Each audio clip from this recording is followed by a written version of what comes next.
কাউকে এতটাও কষ্ট দেওয়া ঠিক না, যতটা কষ্ট পেলে আপনার নাম শুনলে তার মধ্যে বিরক্তি চলে আসে। ভুলক্রমে যদি কখনো দেখা হয়ে যায়, তাহলে ঘৃণায় চোখটা ফিরিয়ে নিতে বাধ্য হয়। মানুষ তাকেও সর্বোচ্চ ঘৃণা করতে পারে যাকে একসময় সে অসম্ভব পরিমাণে ভালোবাসত। তাকে আপনার ভালো লাগছে না, কিংবা আপনি তাকে আর ভালোবাসতে পারছেন না। ঠিক আছে, তাকে বুঝিয়ে বলুন।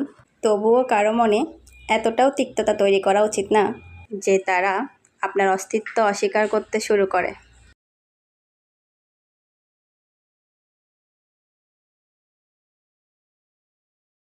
কাউকে এতটাও কষ্ট দেওয়া ঠিক না, যতটা কষ্ট পেলে আপনার নাম শুনলে তার মধ্যে বিরক্তি চলে আসে। ভুলক্রমে যদি কখনো দেখা হয়ে যায়, তাহলে ঘৃণায় চোখটা ফিরিয়ে নিতে বাধ্য হয়।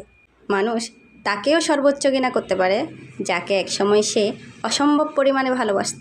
তাকে আপনার ভালো লাগছে না, কিংবা আপনি তাকে আর ভালোবাসতে পারছেন না। ঠিক আছে, তাকে বুঝিয়ে বলুন। তবুও কারো মনে এতটাও তিক্ততা তৈরি করা উচিত না যে তারা আপনার অস্তিত্ব অস্বীকার করতে শুরু করে।